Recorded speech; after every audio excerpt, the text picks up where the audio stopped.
여러분 반갑습니다. 이제 1월 둘째 주인데요. 제 차례가 됐습니다. 그래서 다시 섰습니다. 오늘은 창세기 2장 4절의 말씀과 창세기 전반적에 거쳐서 창세기 49장 1절의 그 본문을 가지고 제목은 창세기 족보 속에 계시되어 있는 하나님의 비밀이라는 제목으로 여러분과 같이 나누기를 원합니다. 새해가 되면은 우리가 다짐하는 것들이 있어요. 누구나 막론하고 올해는 운동을 좀 열심히 해보자. 올해는 내 화를 좀 줄여보자. 뭘 어떻게 해보자. 그래서 자주 한 1월달 되면 피트니스 클럽이 10,000원이 됩니다. 작심삼일이죠. 저도 해봤고. 그런데 이제 또 믿는 저희들은 또 하나의 또 결단하는 것이 있습니다. 뭐냐면 나는 올해 꼭 성경을 일독하고 말 것이다. 아주 기특한 다짐을 합니다. 그리고 이제 창세기를 착 펴니다. 근데 도대체 이게 현대 과학하고 도통 맞지가 않는 것 같아. 막 일단 기본이 500세를 살아갖고 막 900세를 살고 왔다 갔다 하니까 일단 살아가는 거에 대해서 1차 멘붕이 저희들에게 옵니다. 그러다 꼭 참고 읽다 보면은 노아의 홍수가 나오면서 막 아들 귀하게 얻은 아들을 막 모리아산에 갖다 바치라는 이런 일이 있을 수 있나 막 이러면서 아브라함의 여정을 읽으면서 또 이제 우리가 멘붕이 옵니다. 잘 견딥니다. 왜냐하면 많이 들었어요. 그런데 결정적인 레위기가 이제 다가오게 그러면서 출애굽을 하는데 홍실로 꽈라 청실로 꽈라 내 집이 무슨 벽지로 되어 있는지도 모르는데 이걸 꽈라 저걸 꽈라 이걸 놔라 저걸 놔라 이게 계속 성막이 나오는 거예요. 그래도 이제 참고 우리가 지나가지요. 그렇게 했는데 이해가 안 가는 거죠. 출애굽을 하는데 모세가 홍해를 갈았는데 3일 길을 가면 되는데 왜 40년을 뺑뺑이를 돌리고 그 위대하신 하나님은 왜 이럴까?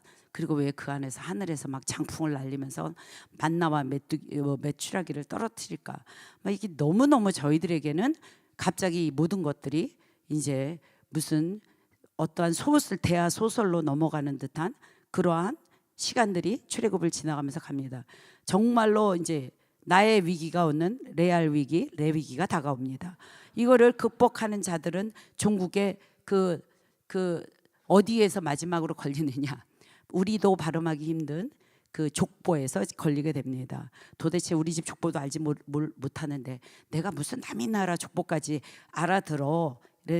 이거는 아니야. 그러면서 이제 합당한 나름대로의 그 이유를 들면서 여기까지 많이 했어 하면서 성경 일독을 포기하는 그러한 사례가 거의가 지나왔던 경험도 있으셨고 지나가시는 분도 있고 앞으로 지나가실 분들도 계실 거라고 생각합니다. 성경 일독의 포기자의 레파토리는 거의 비슷하지만 이것이라고 저는 생각합니다. 어쨌든 족보라는 것은요 성경뿐 아니라 어느 문화권에서나 매우 중요한 가치를 가지고 있습니다. 왜냐하면 우리가 누구를 이해하는데 가장 핵심된 정보와 역할을 그 사람이 누구냐는 거예요.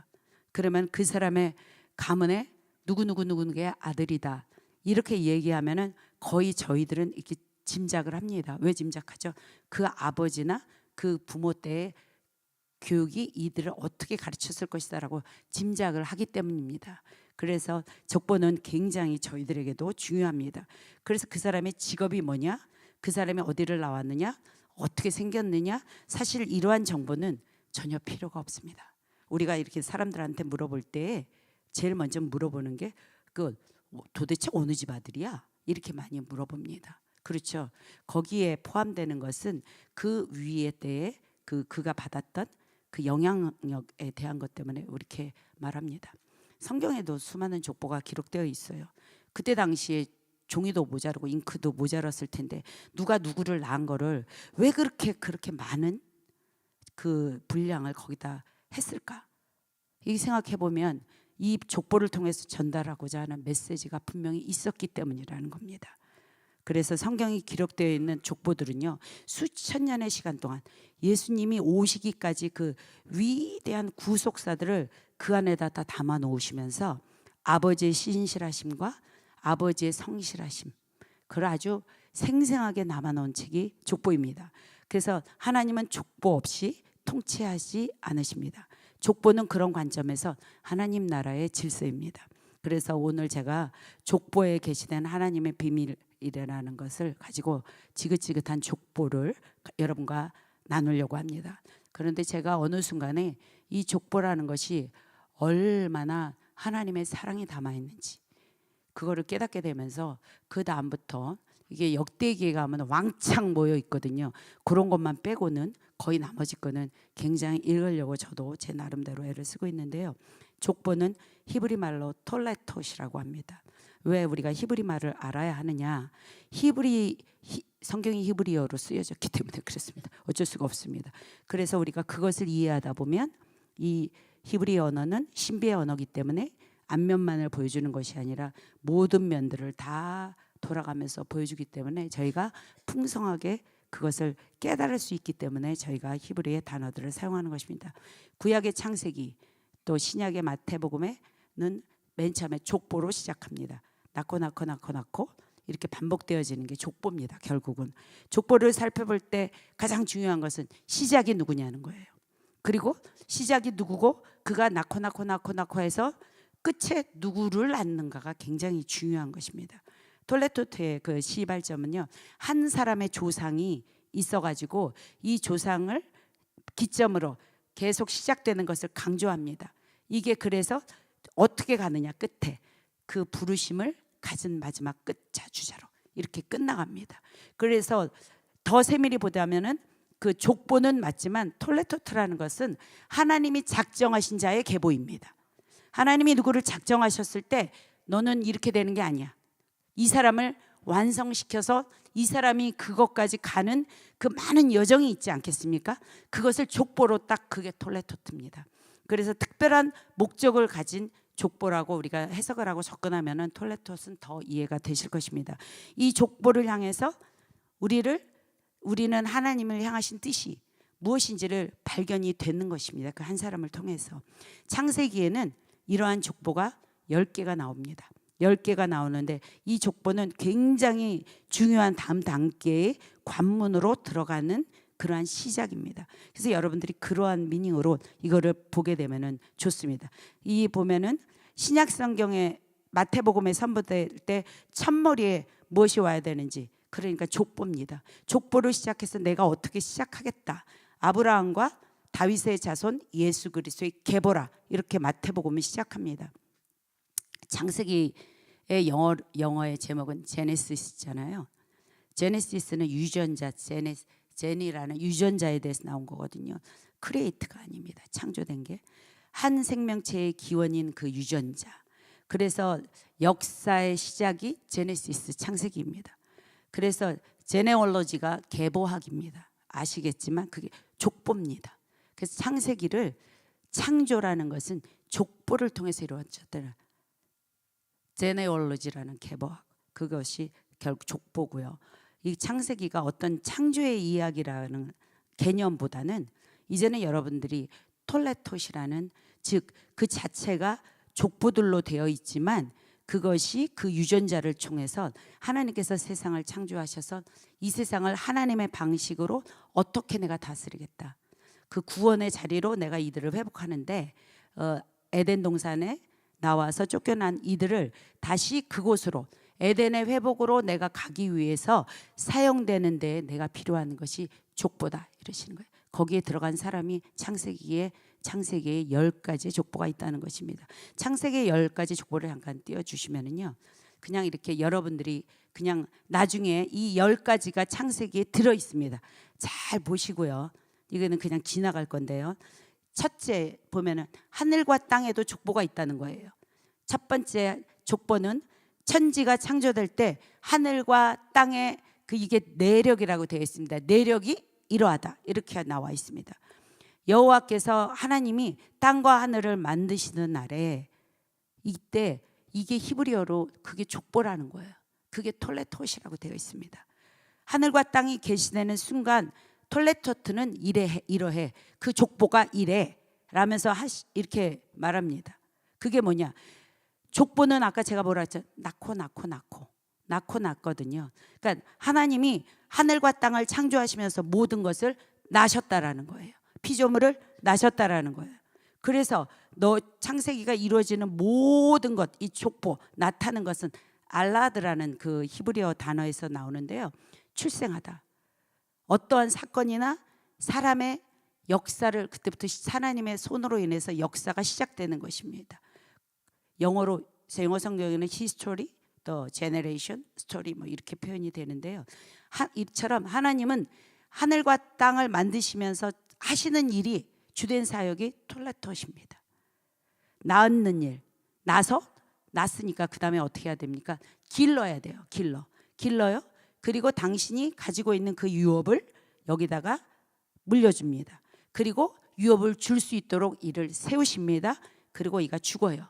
그런데 또 다시 살고 낳고 또 그를 세우고, 이렇게 낳고를 반복하는 것이 하나님의 주된 사역 중에 하나입니다. 이게 반복되면서 결국은 예수님께서 이 땅에 오시는 일이 이루어지는 것입니다. 예수님이 어느 하늘에서 뚝 떨어져 가지고 오시지 않았습니다. 그렇죠? 예수님은 정확하게 족보를 통해서 이 공간에 들어오셨습니다. 그분은 시간이 없지만 그 족보를 딱 통해서 그 마태복음 1장 17절에 정확하게 나와 있잖아요. 아브라함부터 다윗까지 모든 세대가 14대다. 그리고 다윗부터 바벨론 포로 갈 때까지 14대다. 그리고 바벨론에서 끌려간 그리스도까지는 나는 14대다.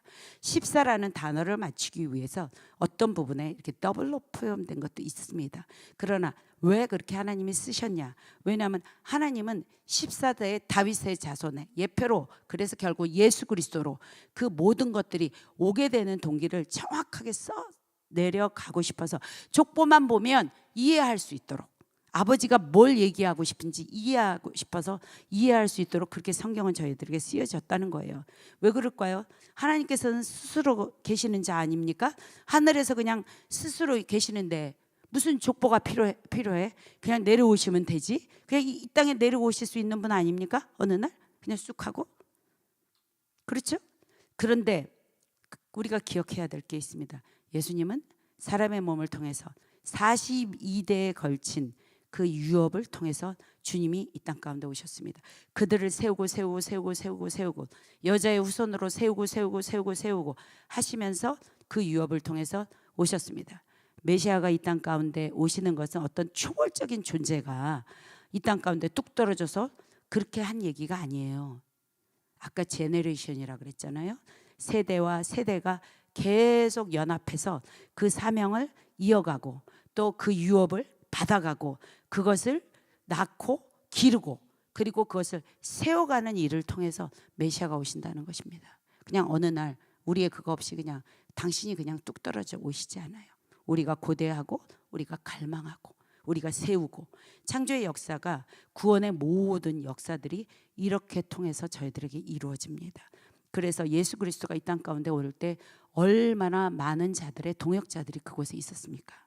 성경은 그것을 중심으로 얘기합니다. 그들이 훌륭하건 훌륭하지 않건을 얘기하는 게 아니잖아요. 그렇죠? 성경은 분명히 말씀드렸습니다. 도덕책이 아닙니다. 도덕책을 보려면 다른 종교 책이 더 도덕적일 것입니다. 성경은 모든 것들 도저히 하지 말아야 될 이런 내용은 좀 안 나오면 좋을 것 같은데 하는 부끄러운 얘기, 그 우리 보셨잖아요.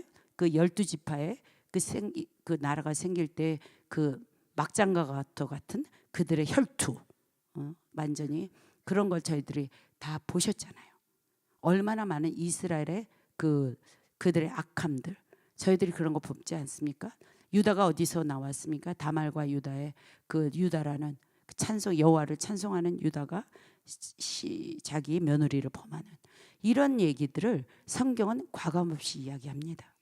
만일에 이것이 종교고 도덕의 책이었다면 많은 자들은 성경을 보고 떠났을 거예요. 여기서 뭘 배워? 하고 떠나지 않았겠습니까? 성경은 그렇지 않습니다. 성경은 그런 관점으로, 도덕적인 관점으로 우리를 보지 않습니다. 저희는 율법을 통해서 분명히 알았습니다. 모든 자는 죄인이고 너희들은 그 어떠한 율법도 지킬 수 없으므로 너희들은 그 율법을 지킬 수 없다는 것을 깨닫고 내 앞으로 와서 나를 구하는 것이 너희들이 하는 것이다라고 성경은 말씀하고 계시기 때문에 여러분들이 완벽하게 되기 위해서 성경을 읽는 것은 아닌 것을 저희는 일단은 저희가 다 알고 계시리라 믿습니다. 이런 것처럼 그 역사를 통해서 하나님이 보여주시고자 하는 것은 무엇이냐? 하나님 자신의 언약입니다. 우리가 창세기 3장 15절에 여자의 후손으로 내가 이제 그곳에 오겠다라고 말씀하셨던 그 창세기 3장의 그 약속을 끝까지 주님은 마지막 요한계시록에 이것을 이루십니다. 그래서 그 질서 가운데 모든 것 가운데 완벽하게 해놓으신 그것을 변개하지 않으시고 그대로 이루어 가신다는 거예요. 그래서 그것을 어디로? 다음 세대가 다음 세대로 전해져 가는 그 세우는 일을 통해서, 낳는 일을 통해서 우리가 그것을 보는 것입니다. 그래서 이거를 바라보면 앞 사건과 또 새로운 사건의 연결고리가 자꾸 보여지다 보면은 아, 여기에서 얘기하는 것이 무슨 포인트겠구나 라는 것들이 우리들에게 계시됩니다. 계시는요, 네가 뭐가 어떻게 돼? 이게 아니라고 분명히 박구정 목사님 말씀하셨습니다. 성경 안에 계시는 저희가 똑같은 패턴의 것들이 반복될 때 저희들에게 이게 왜 똑같은 것이 계속 반복되지? 라는 뭔지 모르는 의문이 들기 시작하면서 그랬을 때 여러분들은 아, 여기에 뭔가가 있구나. 주님이 말씀하고자 하시는 뭔가가 이 안에 있네 하는 관점으로 우리가 그것을 보기 시작하면은 하나님이 뭐라고 했죠? 지금 족보 낳고 세우고 요것이 그 안에 보이는 것입니다. 우리들은 낳는 자들이에요. 또 낳을 자들입니다. 그렇죠? 누구나 다 우리는 윗세로부터 남을 받았고 또 우리의 것들을 낳은 자들로 우리는 물려줘야 돼. 그런데 요즘의 세상이 어떻습니까? 정말 낳는 일, 이 족보의 낳는 일에 많은 공격을 받고 있습니다. 기억날 겁니다. 이것이 영적 전쟁이라는 거예요. 지금 이 땅 가운데서 모세 때 예수님이 태어나실 때 출산 자체를 막기 위해서 헤롯 왕하고 바로가 얼마나 많은 일들을 꾸몄습니까? 그랬잖아요. 그런 거와 동일합니다. 그때 다 2살 밑에 모세 때는 다 죽이라고 했고 그 예수님 베들레헴 때도 인구조사를 통해서 다 동방박사들을 통해서 우리가 다 듣지 않았습니까? 동일합니다. 그 영적 전쟁은 그때나 지금이나 동일합니다. 지금은 어떻습니까? 낙태, 출산 자체를 꺼려해요. 왜 꺼려하죠? 아이를 낳는 일 자체가 나를 희생한다고 생각해요. 젊은이들이. 특히 한국이 더 그렇게 출산율이 제로입니다.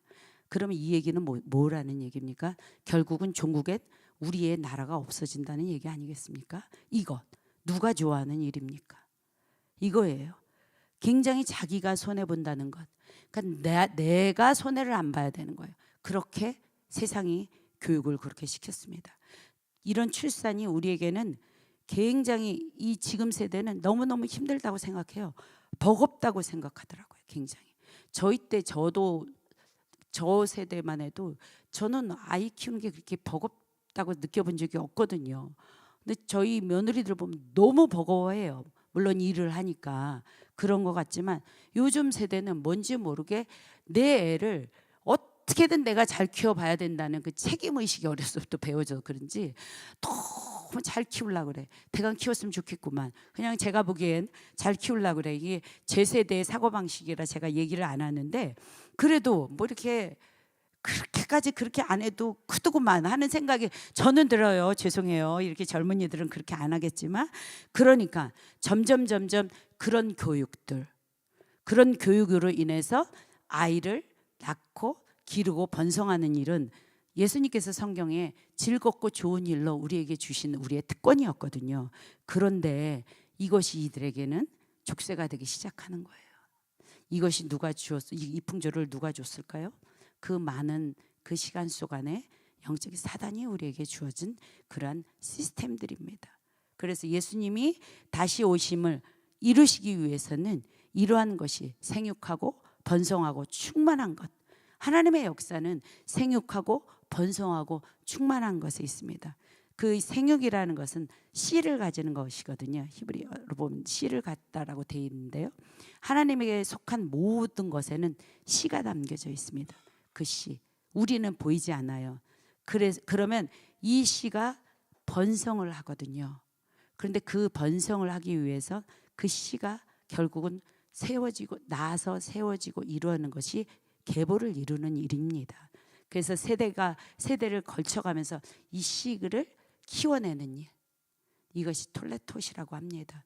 이 주님의 일은, 구원의 역사는 이 세대가 계속해서 협력해서 이 일을 이루어 가도록 하는 것이 창조의 질서인 것입니다. 이것이 질서인 거예요. 나 혼자 할 수 없습니다. 저희가 좀 더 말씀드리면 알 수 있을 텐데요. 톨레토트를 통해서 하나님께서는 세대와 세대가 연합해라. 또 그 마음을 하나님께로 돌이켜라.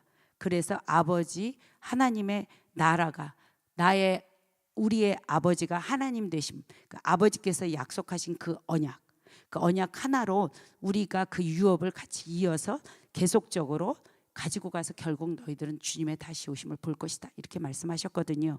그렇기 때문에 아브라함 때부터 반복되는 어떤 패턴이 있습니다. 계속되는 패턴. 오늘 그것을 그 비밀의 코드를 두 가지로 여러분하고 같이 나누기를 원하는데요. 오늘 타이틀이 족보 속에 계시던 하나님의 비밀이잖아요. 그 첫 번째 창세기가 주는 거기에 비밀. 여러분들 저 창세기가 지금 제가 전반적으로 저기를 다 썼기 때문에 어디를 읽는 것이 좀 힘든데요. 일단 천지 창조가 하나님의 내력이 이렇게 돼서 하나님은 땅과 하늘을 만드시면서 모든 피조물을 당신이 낳고 기르시겠다고 하셨습니다. 자, 그러면 우리가 족보 속에 나오는 하나님 뜻에 한번 여러분들이 이제 그래도 우리는 어느 정도 성경을 좀 읽었어. 그래도 그러니까 한번 사라, 이제 리브가, 라헬, 그리고 사무엘의 엄마 한나, 여기까지 하면 이들의 공통점이 뭘까요? 뭐가 생각나십니까? 불임이었어요. 그렇죠? 불임이었습니다. 이들은 대표적인 성경의 대표적인 여자들인데 자기의 아이들 갖지 못하는 그 불임을 겪었던 자들입니다. 성경이 계속 동일하게 반복되는 패턴 가운데 이 불임이 들어있어요. 그렇죠? 그러면 왜 이 중요한 여인들은 불임을 겪어야만 할까? 왜 이들은 아이 같은 일이 불가능할까? 이게 한번 생각해 볼 수 있지 않겠습니까? 똑같은 패턴이 반복이 되면 이럴 때 이거를 족보가 또 나왔네. 왜 이 애들은 자꾸만 불임이 되는 거야? 이렇게 하고 단면적으로 읽지 마시고, 왜 그럴까? 주님이 이것을 힌트로 주시는 거예요, 성경을. 왜 그럴까? 라고 더 깊숙이 들어가서 때로는 모를 때는 주님께 이렇게 물어보셔야 됩니다. 보면은 창세기 20 불임이 똑같이 반복되는 것은요, 결국은 하나님이 아이를 갖는 것이 불가능할 때쯤 태의 문을 여십니다. 동일한 패턴으로 이걸 반복하십니다. 그러니까는 불임이라는 것이 반복되는 패턴으로 나타나는 것에 대해서는 하나님은 생명의 해산이라는 거 있죠. 생명을 잉태하고 해산하는 것. 여기는 너희들의 간절한 갈망과 간구가 있어야지만 한다라는 거예요. 그거는 어떠한 것도 마찬가지입니다. 우리가 잉태하고자 하는 것, 우리는 목사님 통해서 벌써 유산이냐 해산이냐 추산이냐 이거 했잖아요. 무슨 뜻인지 알으실 것입니다. 여러분들이 주님께로 취한 그런 것들이 생명의 해산이라는 것이 어떻게 이루어지느냐, 나의 갈망, 나의 간절함, 이것을 가지고 있는 자만이 해산을 승리할 수 있다는 거예요. 아니면 유산이 된다는 거예요. 이걸 주님이 가르쳐 주기 위해서 그냥 자연적인 결혼에서 그냥 자연적으로 애 낳고 그냥 알아서 자기네들이 쑥쑥 크겠구나, 이런 것이 이 앞에 이 창세기의 여인들을 통해서 저희가 뭘 느낄 수 있습니까? 이것을 통해서 저희가 생명이라는 게 그냥 오는 게 아니네. 생명이란 것 그 자체가 굉장한 기적이네. 이들이 낳고를 보니까 하나님의 생명의 씨들을 DNA로 가지고 오네. 우리가 느낄 수 있다는 거예요. 우리 자녀들을 보면서 그렇게 볼 수 있다는 거예요. 우리의 선조들은 자신의 자녀들에게 이름을 지어줬을 때, 하나님께서 주셨던 이름을 지어줬을 때 그 이름을 분석하면서 자녀들을 봤다는 거예요. 그 씨가 그 안에 있기 때문에 이렇게 봐야 되는 거예요. 쟤는 내인데 어떻게 나를 닮아서 이런 차원의 것으로 이것을 가지 못하도록 하는 것이 톨레톳의 그 포인트입니다. 여러분들이 이거를 가지고 가셔야 됩니다. 이 미닝을. 그래서 실은 생명을 가져오는 일 자체가 너무나 큰 기적이구나. 이거는 가정이든 교회든 생명을 잉태되는 모든 일에는 갈망이 먼저 있어야 됩니다. 여러분들이 갈망이 먼저 그 안에 있고 그 갈망을 향해서 계속 주님께 이것을 올려드리는 것. 그래서 우리 삶에 이 갈망이 먼저 회복되기를 여러분들에게 선포합니다. 이 가정에 이것을 가져주시기 바랍니다. 산모가 아이를 해산하는 일을 꺼리는 것. 교회가 영혼 구원을 갈망하지 않잖아요. 그러면 교회는 그 사명을 잃습니다. 신부들이 신랑 오시는 것을 꺼려. 좀 늦게 왔으면 좋겠어. 왜냐하면 내가 다른 데 가서 막 놀고 있다가 그리고 나중에 만났으면 좋겠어. 나랑 신랑이랑 약혼했는데 지금 저 신랑은 오기를 원하는데 좀 난 노는 게 밤에 나가서 맨날 춤추고 노는 게 너무 좋아. 그냥 가서 저 그냥 그 이몽룡처럼 이렇게 이몽룡을 기나는 성춘향이가 못해갖고 그냥 놀다가 올 때쯤 단장하고 나가고 싶어. 이런 거에 그 사람을 사랑한다는 게 있습니까 없습니까? 없다는 거예요. 없다는 거예요. 우리 아들이 그랬다고 그랬잖아요. 엄마처럼 그렇게 안 믿고 싶어. 그냥 주님이 언제 오신다 그러면 그 전날 빨리 회개하고 딱 서갖고 딱 구원받으면 좋겠어요. 그래서 제가 그랬어. 네 부인이 약혼자가 너 약혼했는데 내가 잠깐 어디 갔다 올게 하는데 막 그냥 막 맨날 약혼자가 놀러 다니고 너 안 보고 너 오기 전날 화장하고 너 만나면 네가 그 사실을 알면 너 어떻게 하지? 파혼이지. 주님이 파혼한다. 동의하는 거예요. 이겁니다. 너무 간단하지 않겠어요? 성립이 안 됩니다. 사랑의 관계가 성립이 안 된다는 거예요. 그렇죠? 그래서 이 갈망이 저희들에게 먼저 회복이 돼야 주님도 이 땅 가운데 우리들의 갈망을 통해서 그 마음을 받아서 오신다는 거예요. 그렇죠? 두 번째 족보 속에 또 하나의 그 비밀은 뭐냐? 지금 띄어진 저것입니다. 두 형제가 원수된다는 거예요. 여러분들 보면은 창세기 25장에 여호와께서 지금 저것은 야곱의 이야기거든요. 그에게 이르시되 두 국민이 너의 태중에 있다.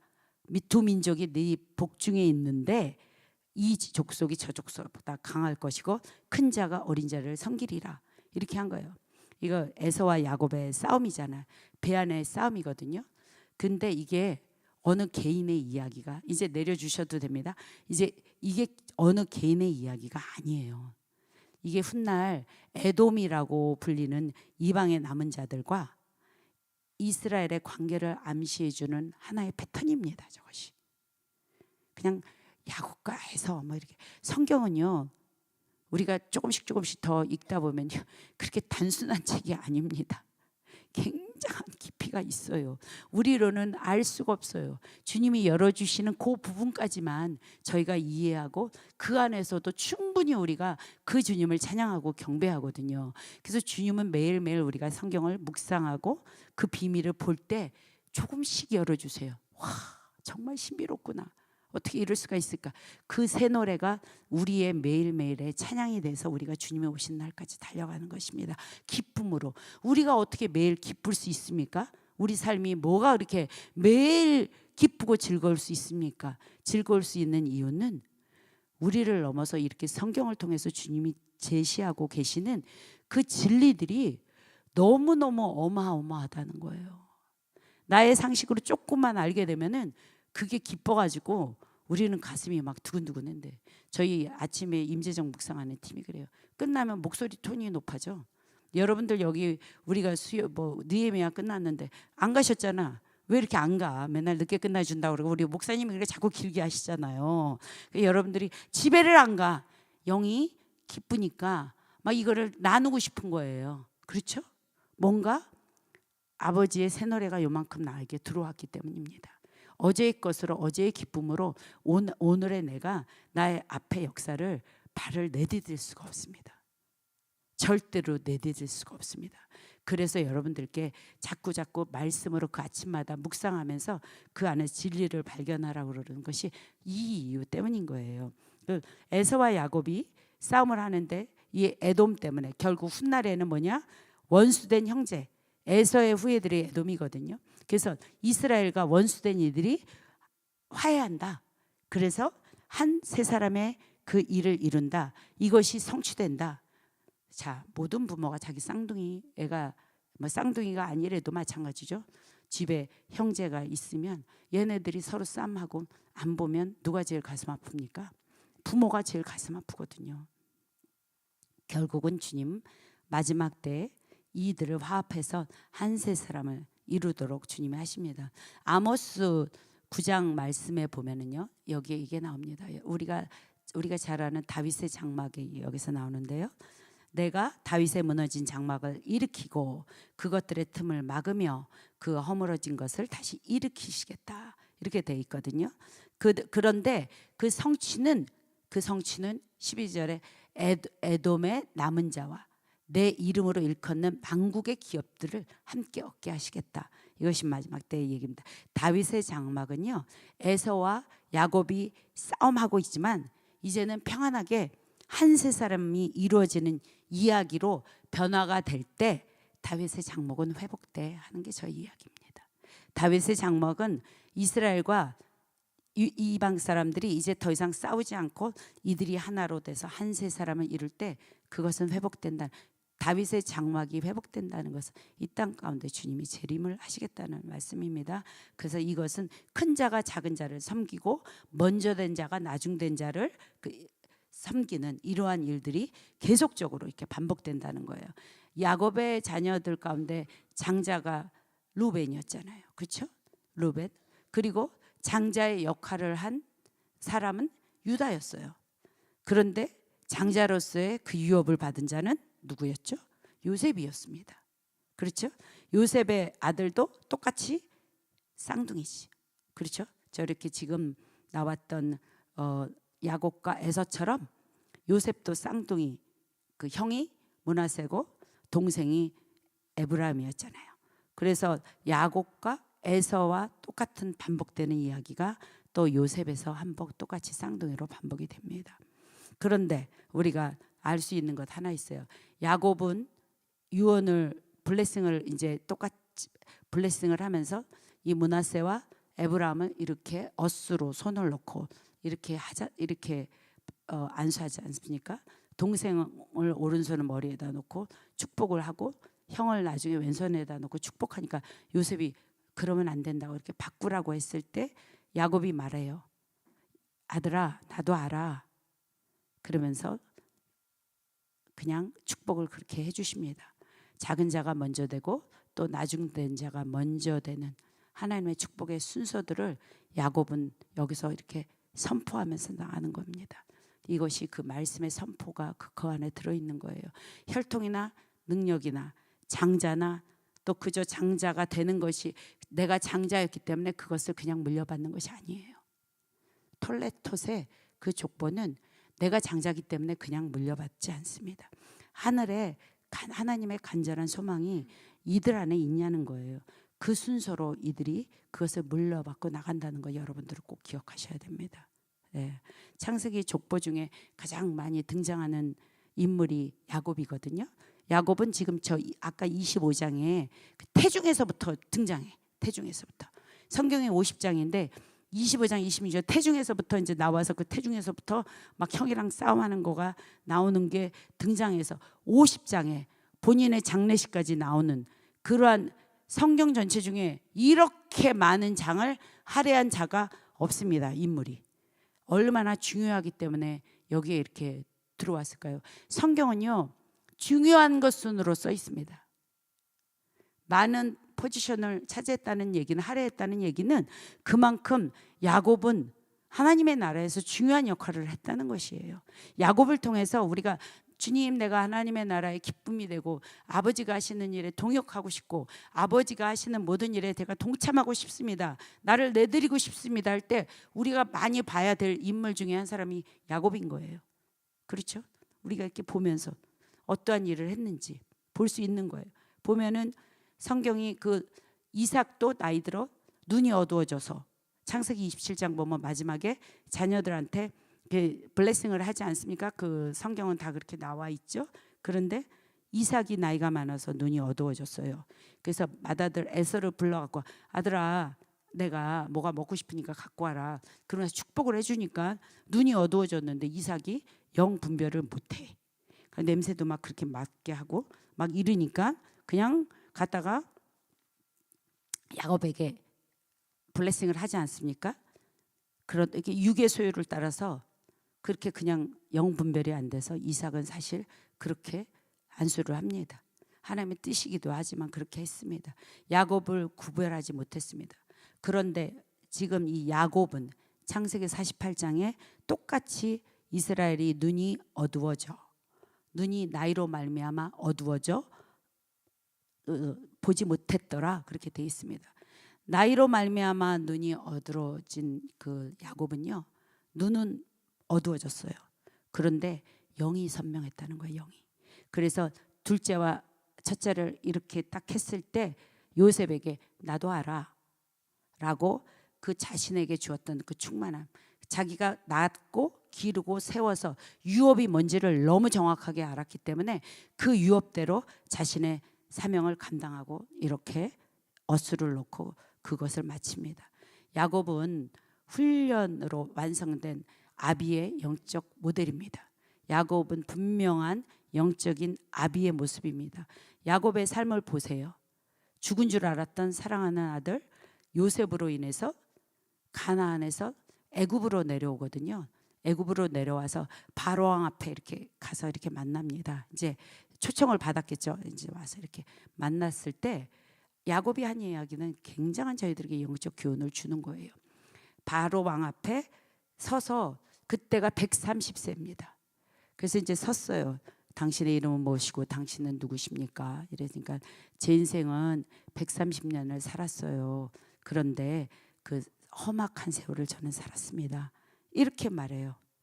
사람의 일생을 산다는 것 한마디로 내가 나 인생은 어땠다라고 이렇게 표현하는데 야곱은 130년을 딱 살고 나서 자신의 일생을 저의 일생은 험악했습니다.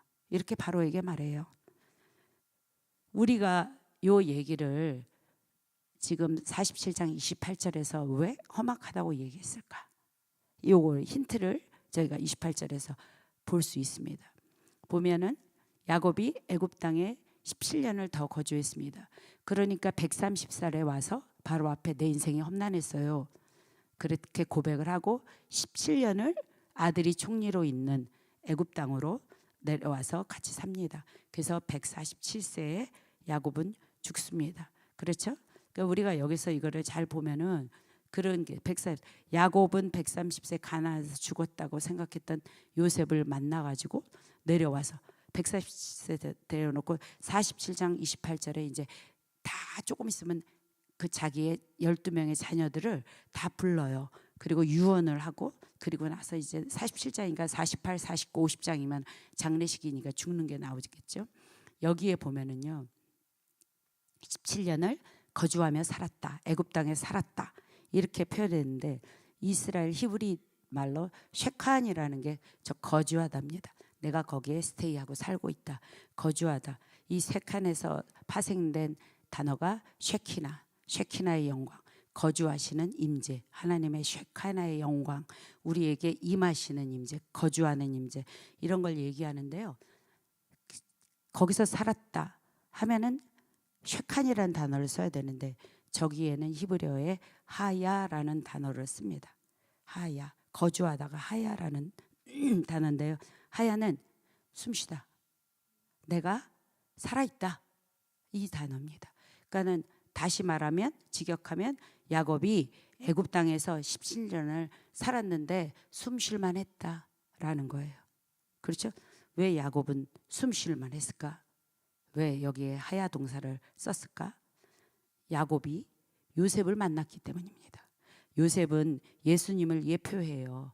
보면은 요셉은 17살에 그 전에는 긴 제사장의 긴 옷을 입고 거기서 장막 안에서 늘 말씀을 보고 있었던 그런 자입니다.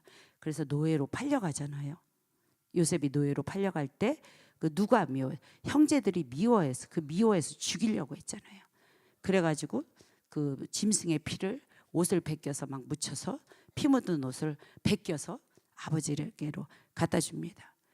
이 모든 것을 그랬는데 요셉이 노예로 팔려가서 결국은 많은 자들의 생명을 구해잖아요. 그 꿈으로부터 해서 많은 자들의 흉년을 일으키게 하는 많은 자들의 생명을 구하게 되거든요. 그러면서 요셉이 고백하잖아요. 하나님이 형들아 나한테 미안해하지 마라. 하나님이 먼저 나를 이곳에 보내셨다. 이렇게 되면서 노후가 되면서 요셉을 다시 야곱이 만났을 때 애굽에서의 또 17년을 삽니다. 17년을 죽기 전에 야곱은 요셉이랑 같이 살았어요. 그리고 요셉이 없었던 그 많은 시간, 험악한 시간을 살았던 거예요. 그리고 요셉을 만난 야곱에게 요셉을 만난 이 17년은 숨이 쉬어졌다는 거예요. 숨을 쉬면서 왜? 예수님을 예표하는 단어니까. 그렇죠? 그래서 요셉 처음에 17년의 요셉은 초림의 주님을 상징한다면 배신당하고 넘겨졌다 이집트의 통치자로 이제는 뭐 바로가 있지만 거의 통치를 그 8년 중에 1년은 바로가 했고 나머지 7년은 거의 요셉이 한 것으로 나와 있는데 7년은 완전히 다시 오실 재림의 그 예수님, 그래서 심판의 왕으로 오실 재림을 상징하는 예수님이시거든요. 그러니까 요셉을 대표하는 그 예수님을 대표하는 요셉이랑 야곱이 같이 사는 그 동안에만 숨 쉴 수 있었다라는 거예요. 그 나머지 인생은 험악했다라는 거예요. 이것을 147년을 산 이제 야곱이 자신들의 자녀들에게 이것을 전해주려 낳고 했잖아요. 뭘 전해주려고 했냐? 나는 요셉하고 살았던 그때만 숨 쉴 수 있었어. 나머지는 인생이 나는 험악했어. 이것이 147년을 살았던 야곱의 고백이 됩니다. 여기서 잠깐 저희가 그 숫자를 봅시다. 완전수 10에 7자 17이거든요. 17 요셉의 어린 시절, 요셉의 마지막 시절, 그게 완전수거든요. 이 시대 예수님. 근데 이 숫자값, 그 히브리에는 숫자값이 있다고 그랬잖아요. 이 숫자값 17이 토브라고 합니다. 토브. 하나님이 첫날 뭐를 지으시고 심히 보기 좋았더라. 둘째 날 뭐를 지으시고 선하다 보기 좋았더라. 이렇게 하셨거든요. 그 토브라는 단어, 좋았다라는 단어의 숫자값이 17입니다. 이것은 뭐냐면 하나님하고의 뜻이 합한 상태, 아주 정직하고 피어난 상태, 하나님의 부르심 자리에 정 위치에 내가 이렇게 서 있을 때를 토브라고 합니다. 그 야곱이 지금 요셉이랑 정 위치에 서 있는 거예요. 가장 있어야 될 그곳에 있어야 되는 거예요. 제가 예를 들어 이 마이크가 여기 있는데 이 마이크가 꼭 있어야 할 장소에 있어야지. 이게 이런 데 떨어져 있으면 걸기작거리고 날아갈 때 저렇게 떨어져 있으면 쓸모가 없는 거예요. 뭐든지 정한 그 자리, 그게 보이시기가 좋은 거예요. 사람은 정한 자리에 있어야 보기가 좋다는 거예요. 그런데 그것을 지금 야곱은 내가 요셉과 같이 있었을 때에 그 17년의 세월이 나를 숨쉬게 했다라는 거예요. 그것이 주님과 같이 있는 그 자리, 그 부르심의 자리가 본인은 숨을 쉬고 살 수 있었다는 것입니다. 이렇게 여러분들이 이렇게 자꾸 힌트를 가지시면은 무엇이 예수 그리스도와 우리가 같이 있을 때만 나는 숨 쉴 수 있구나. 그렇지 않으면 나는 험악한 인생을 살았다고 고백하겠구나 라는 것을 우리가 끌어서 키아즘으로 우리 것으로 가지고 올 수 있는 것입니다. 삶의 목적지는 죽음에 있습니다. 그렇죠? 그래서 인본주의의 삶은요, 자아를 어떻게든 성취해야 돼. 그래갖고 막 자기의 자아 성취, 막 긍정적인 삶, 막 자아 성취. 세상 사람들과 성도라고 부르는 우리 믿는 자들에게는 큰 차이가 있어요.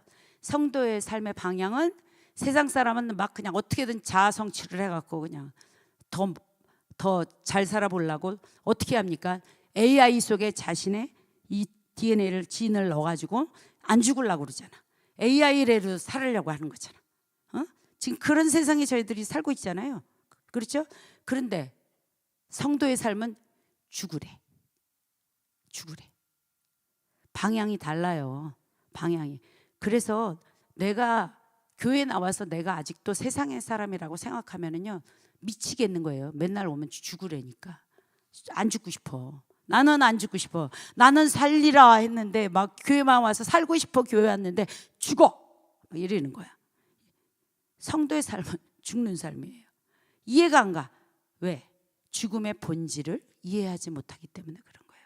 성경이 이해가 안 돼요. 죽음의 본질을 이해하지 못하면 성경을 이해할 수가 없어요. 박 목사님 어저께 느헤미야 기도회 때 말씀하셨어요. 기독교 신학에서 번영신학 또 기복주의 이제 굉장히 경계할 때가 됐는데 영지주의 우리 다 경계하라고 했는데요. 우리의 삶의 목적을 내 자아를 이루는데 그렇게 두는 것, 그렇게 와서 신앙생활을 하는 것, 내 난리지를 자꾸 깨닫는 것, 자꾸만 모든 것이 나를 이루는 것에 이것을 내가 좀 잘 살아봐야 될 것 같아. 내가 좀 지금껏 살아봤는데 내 인생이 잘 사는 것 같지 않아. 좀 올해는 내가 좀 좋은 말도 들어보고 좋은 말 들으면 단 데 더 많다니까. 이거는 좋은 말이 아니야. 죽으라는 말이라니까. 이거는. 그리고 도덕적인 거 배우려고 하는데 도덕적인 것도 별로 없어 성경에. 아주 편협해. 지네만 유일신이래. 이렇게 나오잖아요. 그러니까 좀 잘 살아보려고 왔는데 아니니까 니들은 아니라고 자꾸 이러는데 이거는 안 보여서 그래. 방법이 없어. 그런데 십자가의 본질은 죽으라는 거예요. 종교생활하지 말고 죽으라는 거예요. 본질을 십자가의 복음은 뭐냐면요. 잘 죽기 위해서 가지고 가는 것입니다. 십자가의 복음은 고린도전서에 날마다 죽노라. 이 부르심으로 가게 하는 거예요. 날마다 내가 죽어야 되겠다. 내가 죽기로 왔는데 내가 안 죽어. 그래서 나를 쳐 날마다 죽이겠다. 그러면서 뭐라고 그래요? 쳐서 날마다 죽이고 있는데 아무것도 하지 말고 십자가밖에 자랑할 게 없다. 이 고백이 나오는 거예요. 도대체 내가 자랑되고 싶은데 자랑질 좀 하고 싶은데 이민사회라 자랑질 할 때도 별로 없어. 여기 나와야지만 돼. 할 데가 없네. 그런데 여기 나왔는데 좀 해보고 싶은데 여기에 쓰면은 죽어라. 자랑하면 안 된다. 십자가밖에 자랑하지 말라. 근데 이걸 어떻게 자랑해? 어떻게 자랑을 못해. 그러다 교회 떠나면 돼요. 왜 자랑을 못해? 자랑하고 싶어 죽겠어. 번지수 잘못 찾았다. 우리가 이제 그렇게 생각하면 되는 거야. 복음의 본질 자체가 명확한 방향성을 딱 주는 거예요. 죽어. 날마다 주님 앞에 자랑하지 마. 십자가만 자랑해. 이렇게 딱 나오는 거예요. 그러니까 이것이 훈련되는 것이 순교자의 영성입니다. 순교자의 영성을 키워내는 거예요. 우리 교회는 더더욱이나 선두주자의 부르심을 받았거든요. 우리는 와서 자랑하면 안 돼. 십자가 외에 다른 거 얘기하면은 뭐라고 하세요? 이제부터 다른 데로 가십시오. 잘못 찾아오셨습니다. 이렇게 죽음 뒤에 그러면 왜 이럴 수 있느냐? 죽음 뒤에 부활의 영광이 오기 때문입니다. 잘 되면은 좋아요. 믿는 자들 잘 돼야 됩니다. 저희들이 하나님 통해서 이 일을 이뤄내시고 하나님의 목적을 위해서 그 십자가를 위해서 우리는 다 잘 돼야 됩니다. 그렇죠? 그렇지만 우리가 잘 되면 좋지만 그것이 우리의 이 땅의 목적이 되어서는 안 된다는 거예요. 먹고 마시기 위해서 예수님을 섬길 필요는 없다라는 것이 결론입니다. 야곱이 그 147년에 그 완성된 이 결론을 주면서 한 자리로 이들을 부르십니다. 그러면서 무엇을 전했습니까? 야, 살아보니까 돈이 최고더라요. 아니면 보물을 조금 이렇게 감춰놔. 어디에 보물이 있을 거야. 이렇게 얘기하지 않았어요. 딱 영적인 파워에 대한 것만 이야기했습니다. 그렇기 때문에 야곱이 죽으면서 자기가 완성한 것, 자기가 영의 세계에서 완성된 것을 그리고 자녀에게 넘겨주고 그리고 야곱은 죽습니다. 저 49장 1절 보면 야곱이 그의 아들을 불러 너희는 뭐하라? 너희가 후일에 당할 일을 내가 너희에게 이르겠다. 이제 영의 세계를 바라보기 시작하니까 영의 눈이 열리는 거예요. 그러면서 이 땅의 것들에 대해서 얘기하지 않아요. 어떻게 네가 너의 낳고 너의 세우심과 너희가 살아가야 될 유업이 무엇인지 이것을 가르쳐 줍니다. 그 아들을 저렇게 부른다는 것은요, 미래를 부르는 것과 같습니다. 우리가 우리의 자녀들을 유언으로 부를 때 나의 미래를 그들에게 붓는 것과 같습니다. 야곱의 생명은 이제 어디로? 아들을 통해서 완성이 되는 거예요. 147년의 그 결산된 신앙의 유업이 이제는 아들을 통해서 이것이 전수되어 내려가는 것입니다. 그래서 야곱은 자신의 족보를 이때 완성시킵니다. 하늘의 뜻과 땅에서 이루어질 그 뜻, 아들들은 그 뜻을 성취하기 위해서 그 바톤을 받습니다. 이 자리에서 미래가 완성될 이 톨레토테의 족보는 이렇게 쓰여지는 거예요. 이게 족보입니다. 죽어서 끝나는 게 아니에요. 내 일생이. 야곱이 모든 삶을 완성하는 것은 결국은 누구냐? 12아들을 통해서 완성하는 거거든요. 12아들이 야곱의 삶을 완성시키는 거예요. 그 미래가, 나의 미래는 죽었지만 그들이 나의 미래를 완성시키는 것입니다. 이것이 야곱의 부활이고요. 이것이 영생입니다, 여러분. 이것을 전해주는 자들, 나의 유업이, 나코나코의 유업을 내가 전해주면 나는 영생하는 거예요. 나의 미래가 어디로 성취되니까? 이들을 통해서 성취되니까. 마지막에 이렇게 되는 것입니다. 영생. 내가 그냥 여기서 죽었는데 또 꼬리 쥐어서 살고 싶어. 살아요, 그때. 그런데 왜 살아? 내가 왜 태어났는지도 모르고 물려준 것도 돈이다 하고 죽어서 그 돈이 여기 가냐? 안 그러거든. 그게 끝이 아닌 걸 알잖아. 이게 생명이 아닌 거 알잖아. 무엇이 가장 더 위대한지. 하나님은 영이시기 때문에 영으로 보지 않는 모든 세계에서는 이게 안 보입니다. 그런데 야곱이 그걸 요셉이랑 같이 있는 게 숨을 쉬었다잖아요. 이거를 물려준 거예요. 이것이 부활입니다. 이것이 1차적인 우리의 부활이에요. 나코나코의 우리의 자녀들, 우리가 우리 교회 다음 세대라고 그랬는데 이거 물려줘야 됩니다. 이것이 안 들어가면은요, 우리 부모 세대에 이루지 못한 미래가 이들에게 가지 않고 나코나코를 못하면 주님이 오실 수가 없어요. 다음 세대의 미래를 전달하는 것이 어떤 개념인지, 영생이 무엇인지, 부활한다는 것이 무엇인지 추상적인 개념에서 이제는 이거를 현실적인 물질의 개념으로 가지고 오시기 바랍니다. 그래서 저는 이 마지막 부분 제가 제일 좋아하는, 이게 너무 좋습니다. 다 한다면 마지막 사명을 다한 야곱의 그 장면을 한번 저희가 49장 33절 나와 있어 보세요. 여러분들 같이 한번 읽어봅시다. 야곱이 아들에게 명하기를 마치고 그 발을 침상에 모으고 숨을 거두니 그의 백성에게로 돌아갔더라. 마지막 사명을 다 했어요. 마지막 사명을 다 하고 나서 그 야곱은 자기의 발을 침상 가운데를 자기가 이렇게 모읍니다. 모으고 죽음을 향해서 갑니다. 저 야곱은 자기의 모든 나코의 그 유업들이 이제는 본인이 완성해서 깨달은 것을 자기의 자녀들에게 알려주므로 이제 자신은 죽지 않아요. 그래서 히브리 그 계절은 가을, 겨울, 봄, 여름입니다. 내가 죽고 내가 다시 봄으로 소생돼서 갔을 때 봄, 여름이 나오는 거예요. 내가 죽음으로 내 삶이 끝나는 게 아니에요. 나의 미래가 계속적으로 이어지는 것. 여러분들 가장 이렇게 하신 분이 예수님 아니십니까? 예수님이 당신이 12제자에게만, 이스라엘에게만 나는 복음을 전한다 그러셨습니다. 왜 그랬을까? 왜 열방은 안 전해? 열방도 쟤네들도 막 저 옛날에 이거 막 분해하셨어.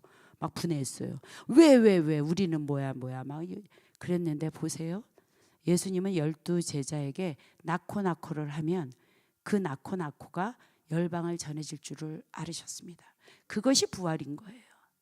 뭐 이렇게 살았는데 뭐 죽고 또 살고 싶어가지고 믿겠습니까 저희들이? 이게 아니라는 거예요. 그런 차원에 저희는 영을 가지고 있고 또 혼을 가지고 있고 육을 가지고 있는 영혼육을 가진 존재입니다. 저희의 삶은 하나님이 영이시기 때문에 그 영의 차원, 그 아버지의 나라에 저희가 같이 그 장막에 머무르기 위해서는 그 아버지가 꿈꾸는 그 나라, 그 아버지의 마음들, 성경에 나와 있는 이 족보들, 이것들을 저희가 깨달으면서 가야지만 내 인생의 목적이 나오는 거예요. 거기에 목적이 있는 것입니다. 그렇지 않으면 우리는 가질 수 없어요. 맨 마지막에 이렇게 하고 죽었습니다. 50장에 나오는 게 뭘까요? 장례식이 나와요. 애굽의 국가장으로 110일간의 애도를 합니다. 그리고 애굽 군대가 포위를 해서 가나안 땅 그 막벨라 굴로 야곱은 그 본인의 시신은 옮겨집니다. 애굽 사람, 이방인, 또 가나안 사람, 유대인 모두가 통곡을 했습니다. 유대인과 이방인이 함께하는 그러한 사명자의 장례식입니다. 너무 멋집니다. 저 발을 침상에 모으고 준비하고 완성된 모습으로 가는 그러한 자. 이제 예배팀 올라오시면 좋겠습니다. 뉴저지 더크로스가 사망의 족보를 이제는 끝내고 생명의 이 톨레토트를 써갔으면 좋겠습니다. 선포하면서 우리에게 행하실 이 세우고 낳고 되어지는 이러한 일들 저희가 함께 누리면서 했으면 좋겠습니다. 그 이스라엘 그 적과 꿀이 흐르는 그 땅을 주님께서 이스라엘에게 유산으로 줬는데요.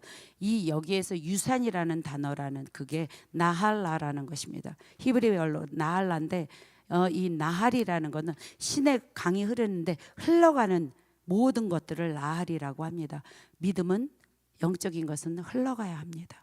그것이 나에 대해서 머무르면 죽음이고 늪입니다.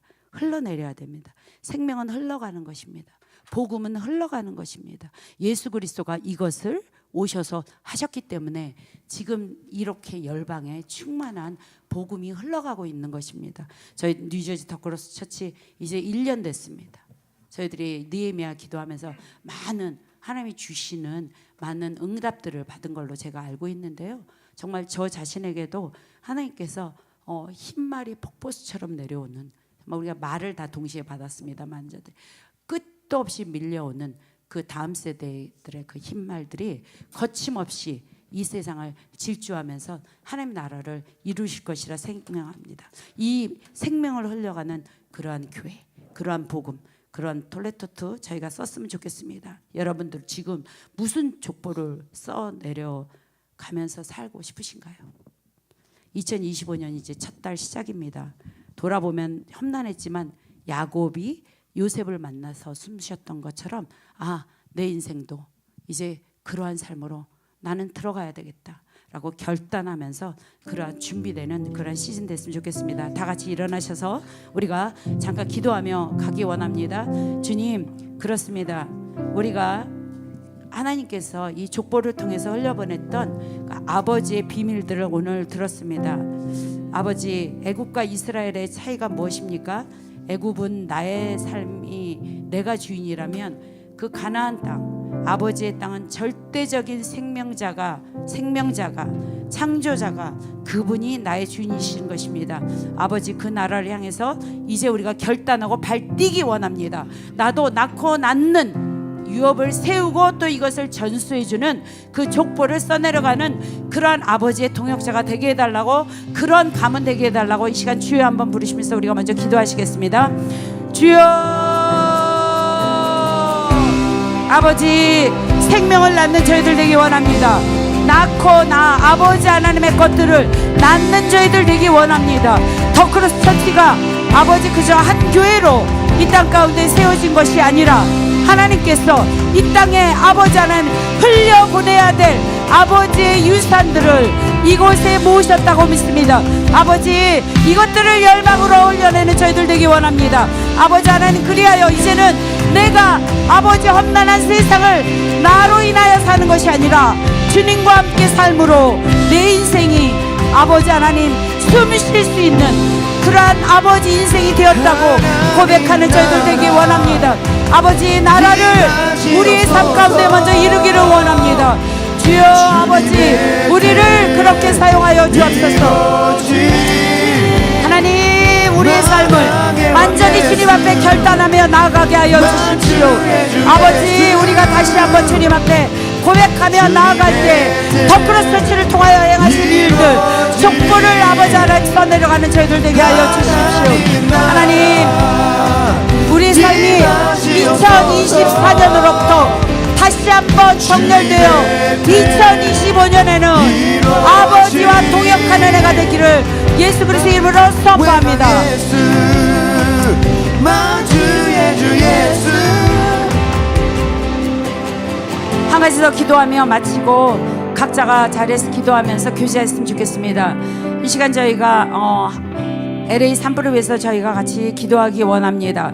하나님, 주님, 정말 이 기근과 전염병, 무서운 일들, 큰 징조들이 이제 계속해서 나타나는데 하나님, 이 땅에 일어나는 것 결코 우연인 것은 없습니다.